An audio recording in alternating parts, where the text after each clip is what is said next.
신명기 29장. 호렙에서 이스라엘 자손과 세우신 언약 외에 여호와께서 모세에게 명령하여 모압 땅에서 그들과 세우신 언약의 말씀은 이러하니라. 모세가 온 이스라엘을 소집하고 그들에게 이르되 여호와께서 애굽 땅에서 너희의 목전에 바로와 그의 모든 신하와 그의 온 땅에 행하신 모든 일을 너희가 보았나니 곧 그 큰 시험과 이적과 큰 기사를 네 눈으로 보았느니라. 그러나 깨닫는 마음과 보는 눈과 듣는 귀는 오늘까지 여호와께서 너희에게 주지 아니하셨느니라.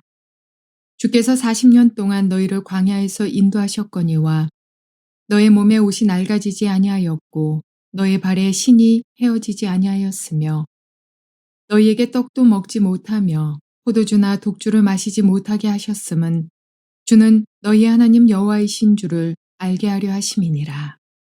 너희가 이곳에 올 때에 헤스본 왕 시온과 바산 왕 옥이 우리와 싸우러 나왔으므로 우리가 그들을 치고 그 땅을 차지하여 르우벤과 갓과 므낫세 반지파에게 기업으로 주었나니 그런즉 너희는 이 언약의 말씀을 지켜 행하라.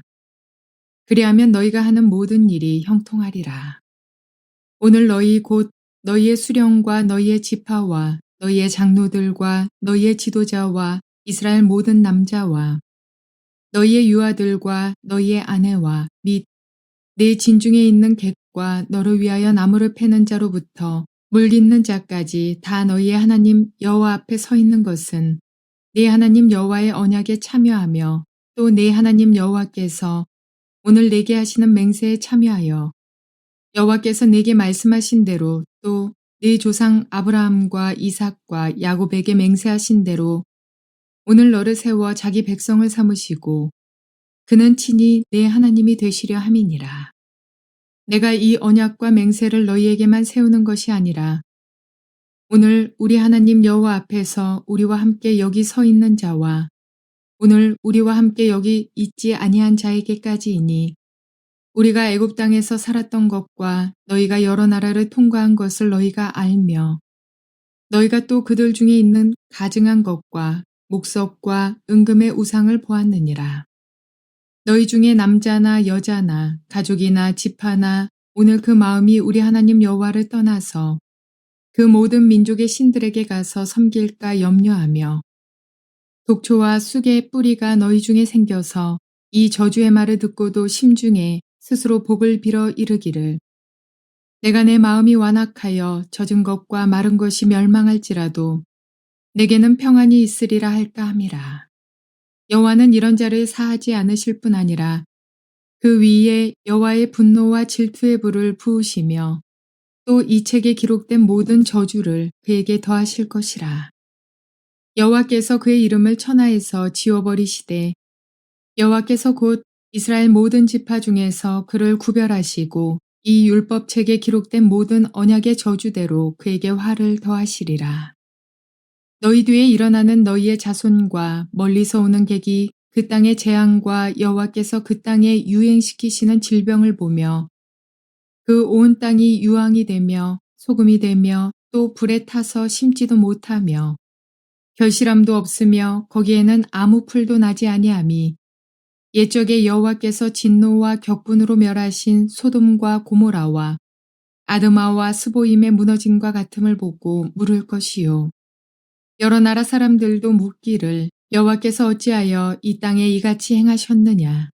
이같이 크고 맹렬하게 노하심은 무슨 뜻이냐 하면 그때의 사람들이 대답하기를 그 무리가 자기 조상의 하나님 여호와께서 그들의 조상을 애굽에서 인도하여 내실 때에 더불어 세우신 언약을 버리고 가서 자기들이 알지도 못하고 여호와께서 그들에게 주시지도 아니한 다른 신들을 따라가서 그들을 섬기고 절한 까닭이라. 이러므로 여호와께서 이 땅에 진노하사 이 책에 기록된 모든 저주대로 재앙을 내리시고 여호와께서 또 진노와 격분과 크게 통한하심으로 그들을 이 땅에서 뽑아내사 다른 나라에 내던지심이 오늘과 같다 하리라. 감추어진 일은 우리 하나님 여호와께 속하였거니와 나타난 일은 영원히 우리와 우리 자손에게 속하였나니 이는 우리에게 이 율법의 모든 말씀을 행하게 하심이니라. 오늘은 신명기 29장 말씀을 통해서 하나님께서 여러분과 저에게 주시는 음성을 들을 수 있기를 바랍니다. 29장을 이해하기 위해서는 다시 한번 신명기 전체의 구조를 이해하는 것이 필요합니다. 이미 말씀드린 것처럼 신명기는 모세의 세 편의 설교를 적은 글이라고 했습니다. 출애굽한 2세대들에게 가나안 땅에 들어가기 직전에 모압 평지에서 그들에게 세 편의 설교를 하고 있는 것입니다. 오늘 우리가 보고 있는 29장, 그것은 27장부터 30장까지에 나오는 모세의 세 번째 설교의 부분입니다. 앞에서도 설명드린 것처럼 27장, 28장, 29장, 30장에서 모세는 출애굽한 2세대들에게 경고의 말씀과 권면의 말씀을 들려주고 있습니다. 좀 더 정확하게 말한다면 27장과 28장에서 율법에 순종하는 자에게 하나님의 축복이 임하며 율법을 지키지 아니하는 자에게 저주가 그 삶에 따라 미쳐서 결국 멸절하게 될 것이라는 강력한 경고의 말씀을 주십니다. 그러면서 가나안 땅에 들어가면 세겜을 중심으로 해서 두 개의 산이 있는데 그리심산과 에발산에서 축복과 저주를 선포하라는 구체적인 말씀까지 남겨주고 있습니다. 율법을 지키는 것이 가나안 땅에서 하나님이 예비하신 젖과 꿀이 흐르는 축복을 누리는데 가장 중요한 요소라는 것이지요. 그러면서 이제 29장으로 넘어갑니다. 29장 30장에서는 이스라엘 민족들의 정체성을 다시 한번 상기시켜 주십니다. 너희 민족이 다른 민족과 다른 점이 있다는 것이죠. 다른 점이 뭘까요? 바로 하나님과 언약을 맺은 백성이라는 사실을 상기시켜 주면서 그들과 다시 한번 언약의 체결을 하게 되어집니다. 우리가 앞에서 본 것처럼 이스라엘 백성들은 출애굽하고 나서 시내산에 도달해서 시내산에서 소위 시내산 언약 혹은 모세의 언약 혹은 옛 언약이라는 것을 체결합니다. 그 언약이라는 것은 하나님의 율법의 말씀을 지키며 하나님의 백성으로서 살겠습니다 하는 백성들의 신앙 고백과 하나님께서는 나는 너희의 하나님이 되어주겠다 하는 약속이 함께 어우러져서 이들은 이제 언약 백성이 되어지는 것입니다. 그 이야기를 하고 있는 것입니다. 그런데 출애굽 1세대는 하나님의 언약을 제대로 지키지 못했습니다. 그래서 광야를 지나가는 동안에 불평하고 원망하고 하나님을 대적하다가 결국 1세대는 여호수아와 갈렙을 제외하고 다 죽고 말았습니다. 그리고 이제 2세대만 그 당시에 어른되지 못한 어린아이들이었던 2세대들만 이제 가나안 땅으로 들어가기 위해서 광야를 지나갔고 결국 모압 평지에 다다르게 되어집니다. 모압 평지는 바로 가나안 땅에 들어가기 직전 여리고 맞은편에 있는 지금의 요르단 땅에 있는 곳입니다. 이 모압 평지에서 모세는 다시 한번 시내산에서 맺었던 언약을 상기시켜 줍니다. 그래서 이 출애굽 2세대와 함께 다시 한번 하나님의 언약 백성이라는 정체성을 일깨워주고 있는 것입니다. 이게 굉장히 중요한 부분입니다. 그래서 오늘 성경에 보면은 1절부터 시작해가지고 9절까지 해서 너희들이 어떤 백성인가, 너희들이 다른 민족과 구별되는 점이 무엇인가를 다시 한번 언급해 줍니다. 너희들은 시내산에서 혹은 호렙산에서 하나님과 언약을 맺은 백성이다. 기억해라. 하나님께서 애굽에서 종살이하던 너희를 어떻게 구원해내는지 여기에 구체적으로 언급은 하지 않지만 출애굽의 기적적인 일들을 2절 3절에서 언급하고 또 5절 6절에서는 광야에서 어떻게 기적적으로 그들을 먹이셨는지에 대한 이야기를 하고 7절에서는 심지어 전쟁에서의 승리를 주셨다는 사실과 8절에서 약속대로 땅을 기업으로 주신다는 이 사실을 언급시켜 주십니다. 그런데 이스라엘은 여전히 눈이 감겨지고 그 마음의 깨달음이 없어서 결국 실패할 수밖에 없었다는 이야기를 4절에서 들려줍니다. 제가 한번 읽어볼게요. 그러나 깨닫는 마음과 보는 눈과 듣는 귀는 오늘날까지 여호와께서 너희에게 주지 아니하셨느니라. 그러면서 순종의 권면을 합니다. 9절에서 그런즉 너희는 이 언약의 말씀을 지켜 행하라. 그리하면 너희의 하는 모든 일이 형통하리라. 무슨 이야기입니까? 1절부터 9절까지는 이스라엘아 들으라. 너희는 하나님의 언약 백성이다. 너희의 조상 1세대가 지금 광야에서 죽고 없지만은 그들은 시내산에서 하나님과 언약을 맺고 너희는 하나님의 백성이 되어졌고 하나님은 너희의 하나님이 되겠다고 약속해 주셨다. 그래서 그 하나님께서 사실은 너희를 애굽에서 어린 양의 피로 구원하여 내시고 너희를 광야에서 먹이시고 입히시고 전쟁에서 승리하게 하시고 결국 약속의 땅에까지 데려가는 것이 아니냐 하면서 이스라엘 민족의 정체성, 피로, 어린 양의 피로 구원받은 백성이라는 정체성과 그리고 하나님의 부르심을 따라 가나안 땅에 들어가야 할 백성이라는 사실을 일깨워주고 있다는 것이죠. 출애굽 2세대에게 이것이 왜 중요합니까? 왜냐하면 그들은 1세대와 같이 출애굽의 6월절의 그 엄청난 기적을 직접 두 눈으로 목도하지 못했기 때문입니다. 홍해가 갈라지는 기적도 체험하지 못했기 때문입니다. 광야에서 만나는 먹었고 메추라기도 먹었지만은 그러나 그들은 가장 구체적인 6월절의 이 엄청난 기적을 맛보지는 못했고 홍해가 갈라지는 것도 맛보지 못했던 것이죠. 그래서 모세는 무엇보다도 이들 출애굽 2세대는 시내산에서 하나님과 언약을 율법을 놓고 율법이라는 이 조건 하에서 언약 백성이 되었다는 사실을 제대로 인식하지 못하기 때문에 출애굽 2세대에게 모세는 이 언약을 다시 한번 들려줍니다. 자, 그러면서 그 다음에 하시는 말씀이 굉장히 중요합니다. 10절부터 17절까지의 말씀은 모세가 이야기합니다. 너희가 애굽에서 하나님의 큰 구원과 기적과 기사로 바로의 손에서 나오지 않았느냐? 너희에게 이 모든 것을 깨닫고 보고 듣는 마음과 눈과 귀가 있느냐?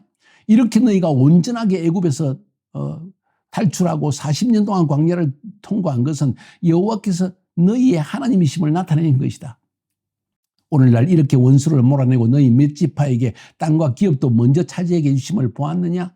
그죠? 르우벤 지파와 갓 지파 그리고 므낫세 반 지파는 요단강 동쪽 편에 있는 지금의 요르단 땅의 기업으로 이미 그들은 받게 되었다는 사실까지 언급을 합니다.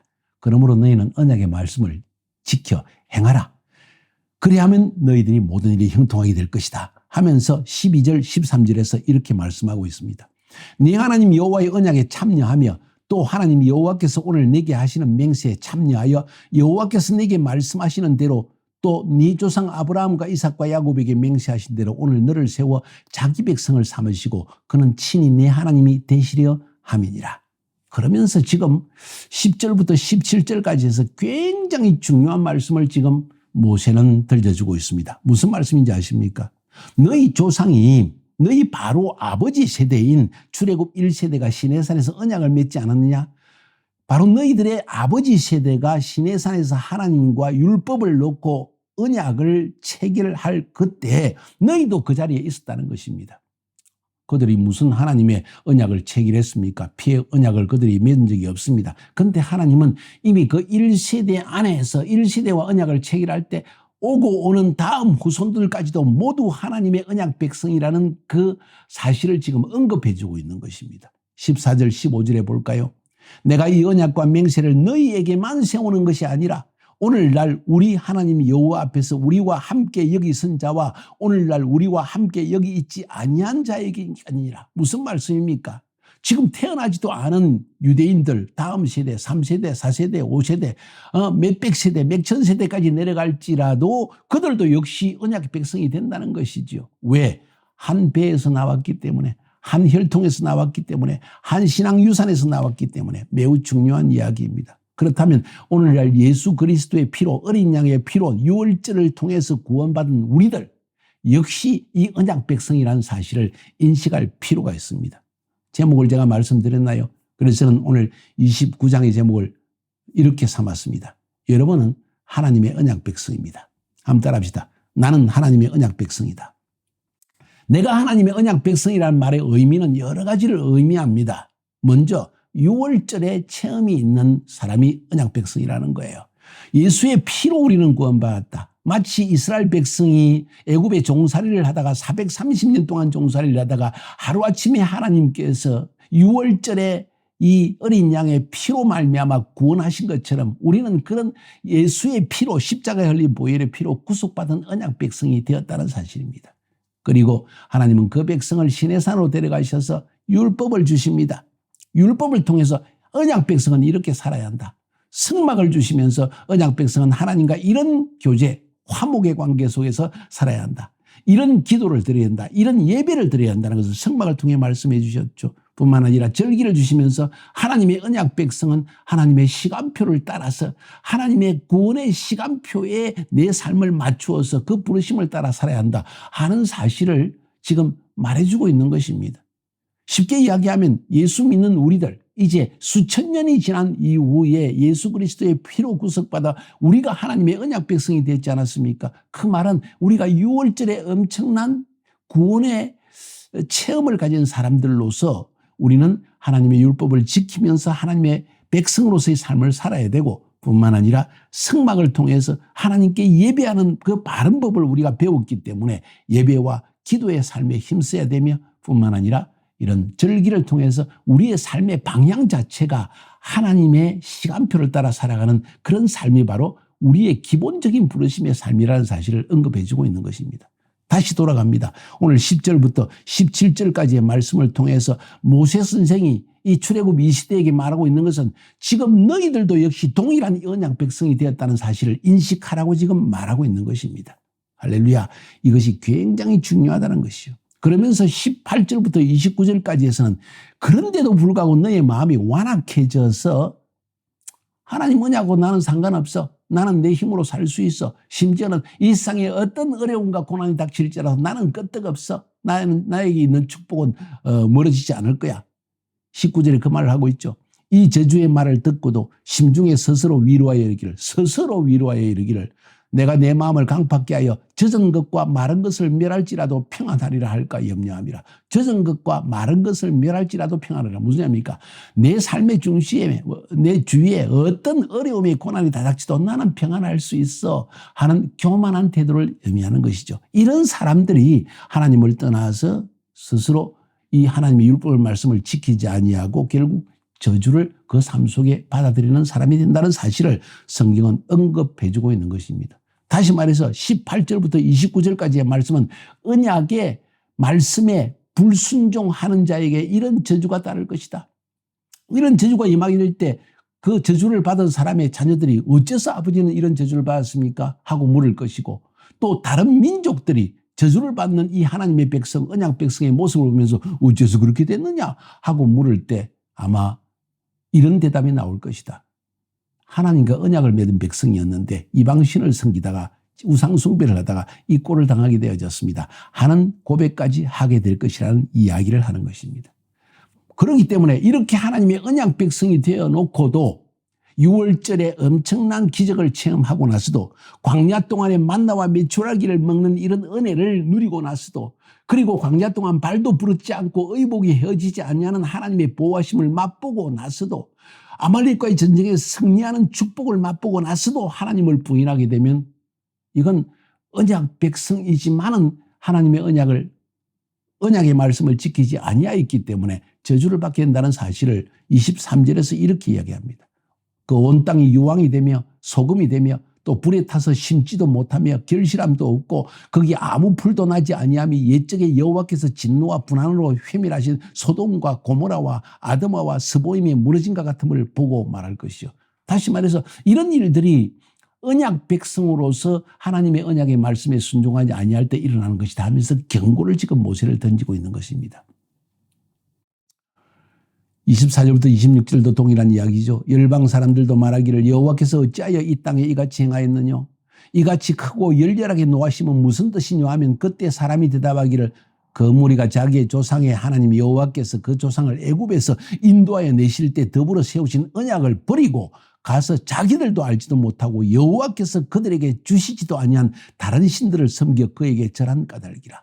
그렇기 때문에 이런 저주가 임한 것이다 하는 이야기를 들려주고 있습니다. 모세는 심지어 미래에 하나님의 언약 백성이 하나님을 떠났을 때 일어날 일들에까지 미리 경고하고 있는 것입니다. 사랑하는 여러분, 오늘 여기서 하나님께서 우리에게 주시는 메시지가 무엇입니까? 그것은 우리는 하나님의 백성이 언약 백성이 되었다는 것이죠. 어떻게 언약 백성이 되어졌습니까? 6월절을 통해서 어린 양의 피로 말미암아 구원받은 백성, 체험 있는 백성이 되어졌다. 그래서 이 엄청난 구원의 은혜를 통해서 하나님을 알게 된 우리들에게 하나님의 뜻을 율법을 통해 가르쳐 주셨다는 거죠. 성막을 통해서 예배의 길을 가르치시고 기도의 길을 가르치셨습니다. 절기를 통해서 하나님의 역사를 운행하시는 하나님의 시간표를 보여주셨습니다. 그런데 그 말씀에 불순종하고 살아간다면 도대체 어떻게 할 것이냐는 거죠. 하나님께서 이런 사람들에게는 더 이상 하나님의 축복이 임할 수가 없다는 사실까지도 지금 경고의 말씀으로 들려주고 있습니다. 이건 단순히 출애굽 2세대에게만 한 말씀이 아니라 우리 모두에게 동일하게 적용되는 말씀이라고 생각되어집니다. 오늘 이 말씀을 다시 한번 읽어보면서 하나님께서 지금 모압 평지에서 출애굽 2세대와 언약 백성에 대한 정체성을 다시 한번 심어주고 있다는 사실을 한번 마음속에 깊이 새겨봅시다. 그리고 언약 백성이란 무엇을 의미하는가? 유월절, 율법, 성막, 절기, 이 모든 것이 하나님의 언약 백성이 되어진 그 이스라엘 사람들에게 하나님이 주신 내용들입니다. 그건 왜 주셨는가? 깊이 한번 생각해 보이지 않을까요? 유월절을 체험한 자가 하나님의 백성이 되어졌고 시내산에서 하나님께서 언약 백성을 만드실 때, 언약을 맺으실 때 율법을 주셔서 이렇게 하나님의 기준을 따라 살아야 할 것이다. 하나님의 백성은 이렇게 살 것이다. 그리고 성막을 통해서 이렇게 기도하며 이렇게 예배하며 살아야 할 것이다. 절기를 통해서 하나님의 백성은 시대를 분별하는 눈을 가지고 하나님의 시간표를 따라 살아야 할 것이다. 이것을 명백히 보여주고 있는데 이것을 부인하고 교만해져서 내 뜻대로 내 원함대로 살기 시작한다면 도대체 어디에 더 이상 길이 있겠냐는 거예요. 깨달음이 어디에서 올 수 있겠냐는 것입니다. 오늘 이 말씀을 다시 한번 묵상하면서 여러분의 심령 가운데 나는 하나님의 언약 백성이라는 정체성을 다시 한번 회복하고 하나님의 언약 백성이라는 정체성을 가진다는 것은 뭘 의미하는가? 내가 어떻게 살아야 할 것인가를 다시 한번 깊이 생각하고 토의하는 그런 시간 되기를 주님의 이름으로 축복하여 드립니다. 승리합시다.